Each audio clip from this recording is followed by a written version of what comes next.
నాకు ఇష్టమైన మాట ఇతను చేసిన ప్రార్థనలో, నీకు ఇష్టమైతే, ఒకసారి స్తోత్రం చెప్దాం, hallelujah. He was one of the first people who prayed this way. ఇట్లా ప్రార్థించిన వారిలో మొదటి వ్యక్తి అని చెప్పాలి. నీకు ఇష్టమైతే.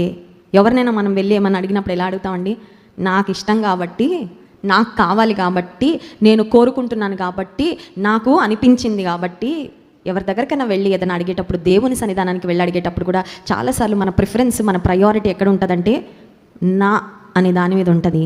ఇతని ప్రార్థన నా అనట్లా నీ అంటున్నాడు. స్తోత్రం చెప్దాం, హల్లెలూయా. అంటే నాకు ఏది ఇంపార్టెంట్ అంటే, యేసయ్య నీకేది ఇష్టమో అది నాకు కావాలి, నీకేది ఇష్టమో అది నేను పొందుకోవాలని ఆశిస్తు. నీకు ఇష్టమైతే అంటే అర్థం ఏంటంటే హీ వాజ్ రెడీ.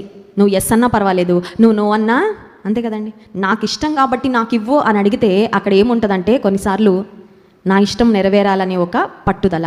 కానీ ఈ వ్యక్తి నీకు ఇష్టమైతే అని యేసయ్యని అడగడంలో, నీకు ఇష్టమైతే ఇవ్వు తీసుకుంటా, నీకు ఇష్టం లేదని చెప్పినా కూడా నాకేమీ పర్వాలేదయ్యా అన్నట్లుగా యేసయ్య ఇష్టానికి, యేసయ్య చిత్తానికి అధిక ప్రాధాన్యతనిచ్చి ఈ వ్యక్తి ప్రార్థించినట్లుగా మనకి కనబడతా ఉంది.